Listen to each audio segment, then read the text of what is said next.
그리고 여기 뭐 차벽 설치라는 거는 박종준 처장이 여기 와서도 증언하면서 이거는 저 바깥에 관저 바깥에 이런 여러 가지 시위들에 대응하기 위해서 상당히 바깥에서 하여튼 사람들이 12월 초부터 시작해서 뭐 탄핵을 반대하고 지지하는 사람, 반대로 뭐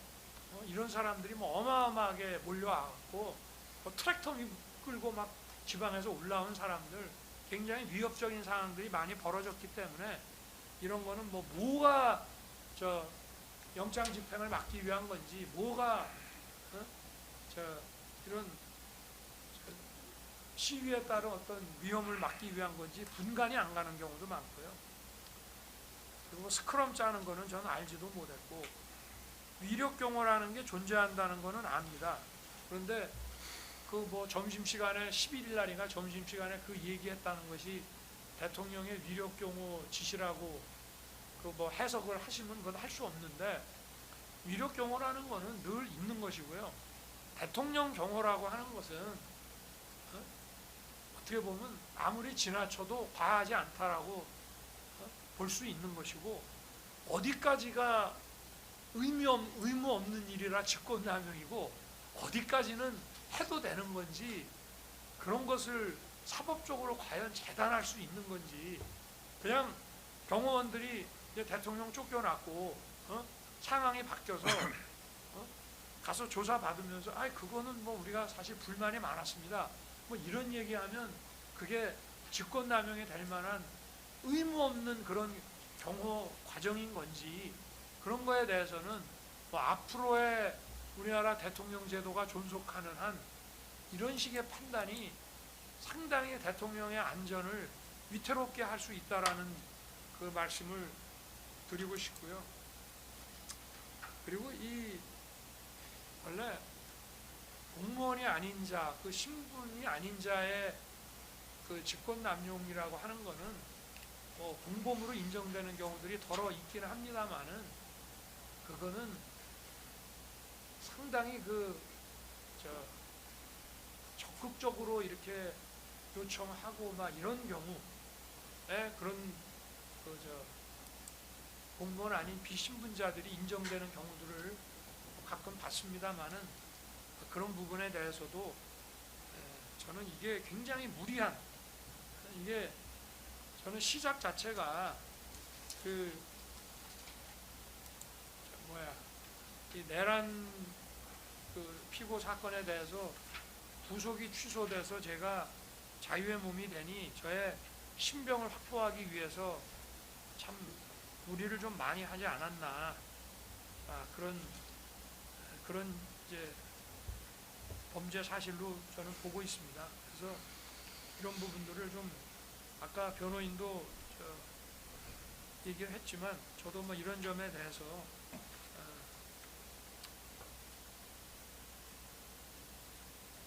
중복이 되지 않는 범위 내에서 좀 말씀을 드리고, 어쨌든 하여튼 뭐 저는 뭐 정치 상황이 이런데 제가 뭐 1월 18일에 이 사건 구속 만기라고 그래서 뭐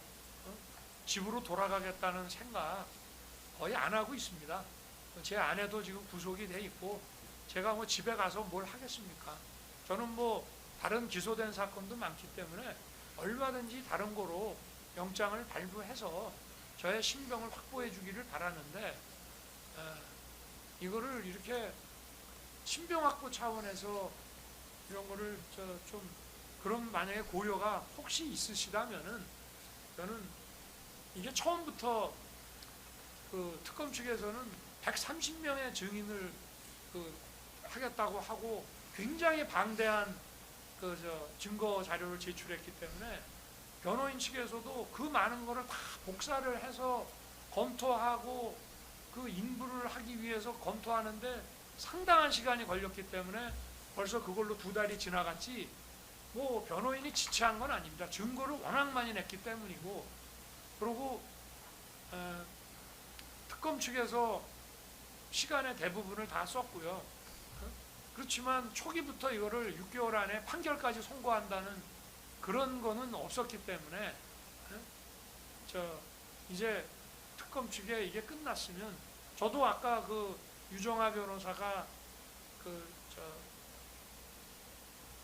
서증 그 진술하는 거를 들어보니까 지금 이 사건에 대해서 전체적으로 이 사건을 이해하는데, 왜냐하면 이 내란 피고 사건의 헌법재판이라든지 그 피고 사건을 직접 보시지 못했고, 또 다른 재판부는 여기에 대해서 일반 언론에서 나오는 얘기밖에, 그래서 지금 우리 많은 법조인들도 여기에 대해서 좀 어떤 그 본인의 의도하지 않더라도 어떠한 그 좀 바이어스를 가질 수가 있는 거기 때문에 여기에 대해서 충분히 좀 설명을 해드리는 것이, 저희는 이 사건을, 이 사건도 시각을 나쁘게 보는 것과 그래도 어느 정도 이해를 하면서 보는 것이 이 사건의 어떤 법리나 증거나 또 무슨 책임성을 판단하는 데 있어서 굉장히 중요한 요소라고 저는 보기 때문에,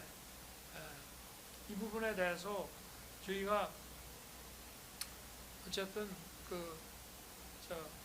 뭐 남아있는 아까 그 180개 하고 이제 약 400여 개 그 못한 거를 입수를 해서 제출을 하면은 막 거기에 대해서는 좀 서증 조사할 수 있는 기회와 또 필요한 그 증인들에 대해서 좀 증언할 수 있는 그런 기회가 되면은 거기에 대해서 좀 심리를 하고 그리고 마무리해 주시기를 다시 한번 부탁드리겠습니다. 뭐 18일 날 저는 저는 그래서 얼마 전에도 그 일반 이적 사건 영장 발부 여부 부속 신문할 때도 제가 재판부에 얘기했습니다. 상황이 이런데 저는 제가 귀가한다는 거 이런 거 생각 안 하고 있다. 그래서 영장 구속을 불구속으로 해달라 이런 요청 절대 드리는 게 아니고 내가 필요한 얘기만 좀 몇 말씀 드리겠다라고 해서 얘기를 했고요. 그래서 제가 밖에 돌아다니는 게 영 불편한 그런 분들도 많을 텐데 얼마든지 다른 사건으로 신병을 확보하더라도 이 부분에 대해서는 저희들은 참 이 공소 사실 자체가 정말 이것이 이게 과연 타당하냐, 이게 도대체 형사 사건으로 이런 거로 구성을 해가지고 사법부야 재판에 회부하고 하면 기소를 하면 재판을 하셔야 되는 거지만 도대체 이런 대통령의 국무회의 그 주제에 대해서 들 불러서 직권남용이라든지 또는 무슨 비화폰 단말기를 못 보게 하는 것이 무슨 경호처법상의 직권남용, 또 그것도 또 교사라고 합니다. 또 그런다든지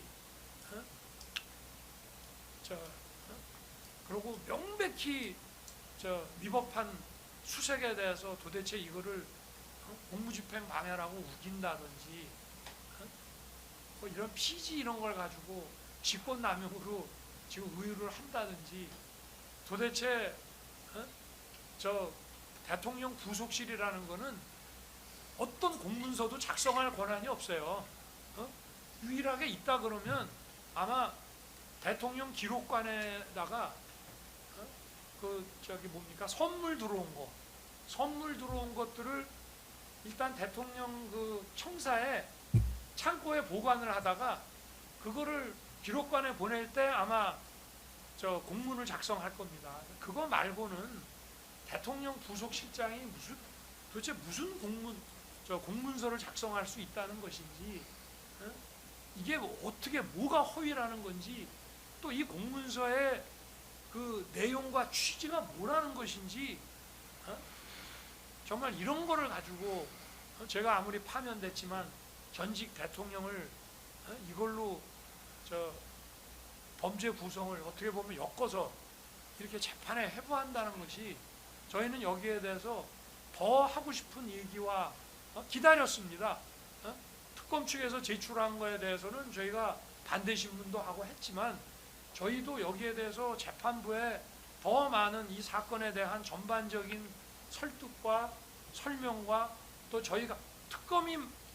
검찰 측이 만들어 놓은 운동장에서만 축구를 할 수는 없는 것이고 저희 입장에서도 다른 운동장에서 저희가 제시하는 관점에서 봐주십사라고 하려고 하다가 지금 이렇게 된 것이니까 그런 부분에 대해서 한번 또 추후 제출하는 증거들 보시고 재판부께서 이 부분에 대해서 좀 이렇게 선처해 주시기를 앙망합니다. 네, 감사합니다. 이상입니다.